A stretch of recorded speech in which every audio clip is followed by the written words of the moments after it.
Hey everybody, it's Dak here from the End Boys, and welcome to my Cerberus guide. Cerberus is a Hellhound Slayer boss that drops crystals which make the best boots in the game currently. Many people don't like Cerberus because she has terrible drops outside of the rares, but once you land one of the rares, you can make a ton of money here. In this guide I'm going to go over the requirements for fighting Cerberus, then your gear and your inventory setups that you'll need, followed by traveling there and what Cerberus fight mechanics are going to look like. Afterward I'll show you a typical fight all the way through, and then we can talk about the loot that you're going to get from Cerberus. You do need 91 Slayer to fight Cerb. Because she is a Slayer boss, you also need to be on a Hellhound or a Cerberus boss task. Cerberus lives deep in the Taverly dungeon, so having 80 agility is going to make for really quick bank trips, but at least having 70 is big for saving some time on traveling. Otherwise, your kills are going to be super slow. You could do 65 and 75 agility respectively if you brought Summer Pies, which are also on Cerb's drop table, by the way.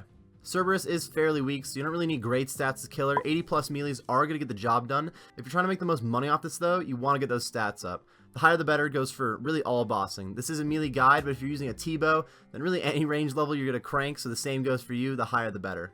I usually go for 90 plus if I actually plan on camping out a boss for a lot of kills. One of Cerb's special attacks drains a lot of prayer points, but you can cut that in half if you're wearing a Spectral Spirit Shield. So if you can afford one of those, you're going to have to spend a lot less money on prayer points during the fight. And you can always sell a Spectral Shield back when you're done, unless of course you're watching this as an Iron Man, which you likely don't have a Spectral before Cerberus. Cerberus gear is pretty straightforward. Here's a look at what I bring with me, and then a look at a more budget version of the gear. Cerberus is weak to crush, though the best in slot weapon here is a scythe than a twisted bow. I bring the bludgeon myself, which could be replaced with a Zami Hasta if you can't afford the bludgeon. The rest of the gear is just your setup for max melee. If you're a beast with an infernal cape, then you should bring that over the fire cape. Amulet of Torture is your best option, but a Fury is a fine replacement for an amulet. Any blessing is going to give you a little bit of prayer bonus, which is kind of nice, though it doesn't really save you for a lot of the prayer drain at Cerberus. I bring a Bandos top and bottom, though this can be replaced with any tank gear, no problem, like a Thorax top and bottom for instance. Cerb can use all three attack styles, but you're protecting mage most of the time, so a range and melee defense are far more important. If you're fighting with the Hasta and you don't have a Spectral, you could bring your Dragon Defender. Primordial boots are your best option. Dragon boots are going to be a fine option too, though. Berserker ring in the ring slot's the only reasonable one. Make sure you do imbue it too. Imbuing any of your rings is very worth it at the Nightmare Zone. For the gloves, you should wear Barrow's gloves unless those ferocious gloves exist by the time you watch this. Those will be better melee gloves, and you don't have to switch between melee and range, so they'll probably be worth bringing here. If you don't even have Barrow's gloves though, but you have 91 Slayer, you really do need to do your quests. You could replace them with a combat bracelet. Of course, if you still have any questions about the gear setup, please leave them in the comments section below. I'll get to you as soon as possible and hopefully get those questions answered. Here's a look at my Invy setup. If you're using a two-handed weapon, you should be bringing a Spectral Spirit Shield to put on during a special attack, which we'll talk about more later. I do bring a Hasta with me to still deal damage during that special attack, but if you're wealthy enough for a Grazi Rapier, you should bring that with you. Apparently it is a better one-handed weapon. I do have my claws as a spec weapon. A Ceridome Godsword is also a really nice choice. If you're just learning, you can get a little bit of extra prayer and health. If you can't afford either, I do like to use the Crystal Halley on Cerberus too. It only uses 30% spec energy, so you get an attack on basically every kill, instead of every once in a while having to do a kill without a special attack. And it's also just an untradeable reward from the Hard Western Province Diaries. I do bring a Bracelet of Slaughter with me to try to extend the task for more KC. You gotta make sure you put on the bracelet only when Cerberus is low health to try to lose as little DPS as possible, but if you put it on too late, it won't work. I then take 1 super combat and 5 to 6 restores for my potions. If you aren't using a Spectral, you're going to need extra restores, but in general, your food and potion ratio is probably going to change a lot as you continue to do this and you get more comfortable with it. At the bottom of my Invy, you can see that I have a max cape for house teleports. You could replace those with just house tabs, no problem. And as long as I have Keymaster teleports available, I do bring my Master Scroll book to tell you there. Obviously, since you can only get these teleports as a drop from Cerberus, they won't always be available. The rest of the Invy is just packed with food. I usually go with anglers, though sharks are fine and a little bit cheaper. If you wield a two-handed weapon, but you bring a one-handed weapon and a shield, like the Spectral, you can potentially wear the weapon and shield for that extra food slot. Since you're going to need to put on your two-hander right as you get there, you either have to drop the food in the lair and juggle, or you could just eat it if it was an angler, and it'll just heal you above 99 to start the first fight. As mentioned earlier, Cerberus lives deep in the Taverly dungeon. If you have 80 agility, then you can run there pretty easily from the Falador Bank or from the Taverly POH portal. It's not very far at all. And if you're 70 agility, you can still make it there. It's not a terrible run, but it's definitely going to be a lot slower. Any lower agility than that, you're going to start making a pretty long run around the dungeon or even needing a key. So I would get your agility level up, though 65 agility and a Summer Pie isn't much of a requirement for somebody with 91 Slayer. Cerberus has a 1 in 64 chance of dropping 3 Keymaster teleports. These tell you right to the Keymaster, believe it or not, who is right outside of Cerberus's 3 layers. Cerberus is not a complicated fight. You're going to see 2 special attacks that she calls out with either a Gur or an Aru over her head, and then there's another attack that she doesn't necessarily call out, but it can be avoided, and we'll talk about that too. Let's start with the Aru. Once she reaches under 400 health, she can call this one out. You're usually going to see it once per fight, but if you're going slow, she could use it again, and if you crank, you're not guaranteed to see it. This attack will summon 3 spirits from the river behind Cerberus, 1 for each attack style. When these attack you, they deal 30 damage unless you protect from their attack style, which then drains 30 prayer points instead.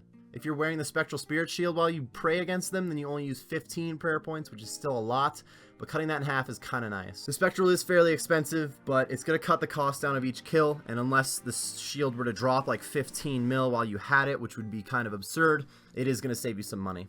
Once you see the Aru, you should first check your prayer points. If you're at about 36 or higher, you're good to go. At 35 and 34, I personally turn my piety off right away to try to slow down the drain, and any lower than that, sip a prayer potion. The idea is to make sure you're at like 1 prayer point when the last ghost attacks you, so it only drains 1 prayer point as opposed to 15. You don't really want to stay at very high prayer points during the fight in general, because even if you land at only like 8 prayer points left in the last one, at least you save 7 prayer. Whereas if you're always at full prayer, you're going to make sure that you're always draining 45, if not 90 prayer points if you don't have a Spectral Spirit Shield. On that note though, if you don't have the Spectral, I would personally just tank the last hit so you can try to still drain 31 prayer points ideally, and then take a 30. It's not always going to work out perfectly. A lot of the times the timing is out of your control, but generally try to keep your prayer points low. And as the attack starts, the number you're looking for is basically 35. Lower than 35, sip a potion. Higher than 35, you're good to go. After checking your prayer points, next you'll want to switch your weapon. You don't have to do this right away. You can get a couple attacks in with your 2-handed weapon. The more you do this, the more comfortable you'll feel, and the later you can do your switch. But when you do switch to the Hassa, you have to make sure to switch to a Crush attack style. You don't use that many attacks here, so it's not that big of a deal, but it is going to make a difference over time. Now there is a Runelight plugin that lets you see the order of the ghosts, since they do change every time. They're also colored according to attack style. Red is melee, blue is mage, green is range, and they're wielding weapons based on their attack style too, so it's pretty obvious which one's going to attack you.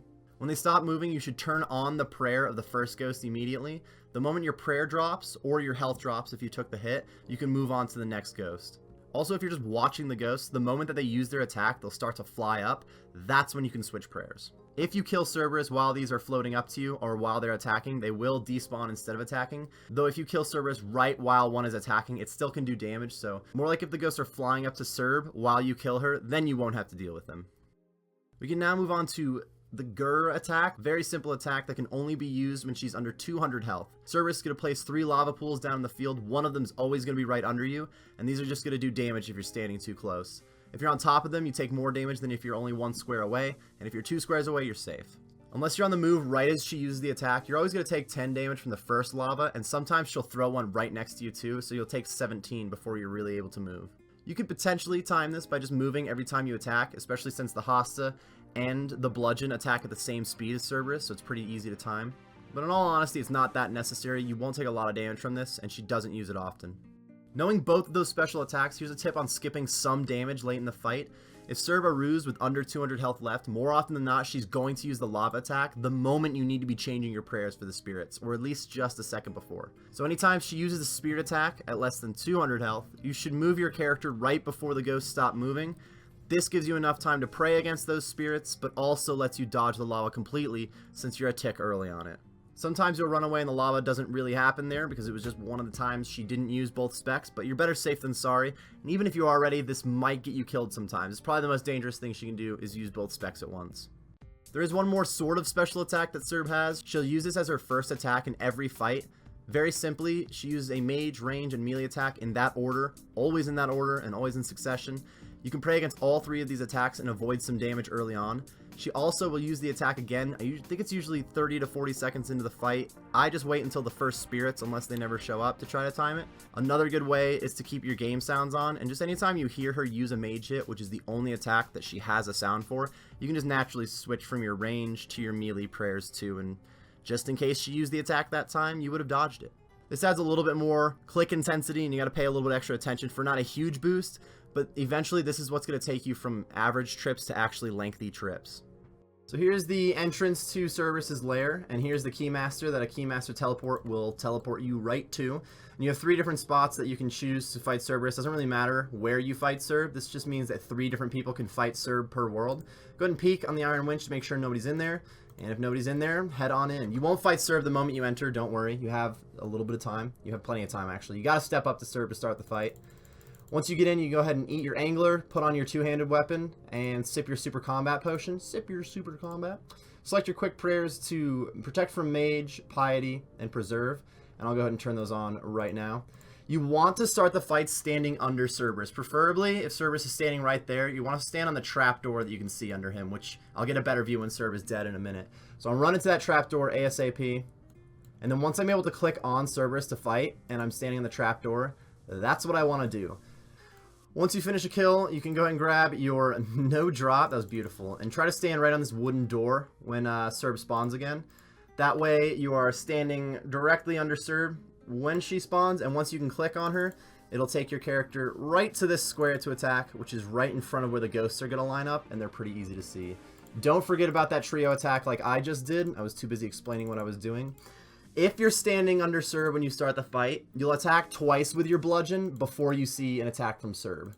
Otherwise, he'll attack right when you start attacking. Or should I say she? I'm sorry, Cerberus. I don't actually have a claw spec ready for this one, which is one of the advantages of a Crystal Halley, though the claws are super accurate, so I do love having them too. But here comes our Rue anyway. I have plenty of prayer points. Switched over my Haston, put it on Crush, and now just watch my prayers. As a beginner, if you're having a tough time making sure you're at the right prayer points or having your attacks out correct in the Hast at all times, stuff like that, just take it a little bit at a time. Make sure you're dodging the prayers, or dodging the spirits, excuse me, and getting your prayers right first. And you may have noticed, like 4 attacks ago, I totally missed one of his trio attacks. That's bound to happen many, many times. But can we get a good drop? Of course not. Cannonballs are fine, though. I use plenty of cannonballs, I guess. It's just cheap. Make sure you stand on that wooden platform. I'm going to go ahead and heal up a little bit. Yeah, I'm good to go. Turn on my prayers. Make sure I attack as soon as I can. And don't forget to dodge this trio attack. You ought to be good to go. If you have any more questions about this fight that I may not have specifically discussed in this video, do leave them in the comment section below. I'll do my best to hopefully answer those ASAP. But other than that, best of luck at your Cerb grind, huh? Oh, this is going to be a rough one. Well, that wasn't bad. Now, normally the loot would be the best part, but Cerberus has a pretty awful regular drop table. You're going to average like 20 to 25k per drop most of the time. Some of his drops add up pretty well, like Rune Ore and Dragon Bones. There's even a Torstal Seed drop, which is like 250k at the moment. In all reality, though, because of how expensive Cerberus is to fight with prayer potions, everything other than crystals is basically just trying to break even. Crystals are where you actually make some solid profit, unless you're getting hot with some of the other drops. The better you get at fighting Cerberus, the less you have to spend, obviously, but also if you don't have a Spectral, you could be spending a little bit more per kill. With a Bludgeon and a Hasta combo, I get up to 35, 40 kills an hour. Without a Keymaster teleport, it's really more like 30 to 35 kills an hour. So if you're new to the fight or you're just lower level and lower gear, you're going to be more like 25 kills an hour, even as low as 20 if you're just bare minimum stats to get this done. The crystal table, which does include a smoldering stone, is a 1 in 128 drop. This means every 512 kills, you would get one of each crystal if you got everything on the drop rate. Crystals together are a little over 32 mil at the moment. Keep in mind, 27 to 28 of that mil is in just the primordial crystal. 512 kills takes about 17 hours at 30 kills per hour, which is a little under 2 mil per hour in crystals. This means once you start maxing out your kills per hour, you can see 2 mil plus profit per hour as long as you aren't getting unlucky, but that's the key, obviously. You don't have to be super lucky to make money here, but you gotta not go super dry either, but that's all out of your control. If you do happen to get primordial crystals a little bit faster than normal, this could be 3 to 4 mil per hour for a task pretty easily. I've only had 1 primordial crystal in my current KC, which is a bummer, but overall, I do like the fight, so I'm not bumming about it too much, and I've at least profited from Cerberus. Don't forget, you can get the Jar of Souls at a 1 in 2k drop rate, and you can get the pet at a 1 in 3k drop rate. That's all the information I believe I needed to give you on Cerberus, everybody. If you still have any questions about the guide or about fighting the boss in general, just let me know in the comments section below, and best of luck with your Cerberus grind.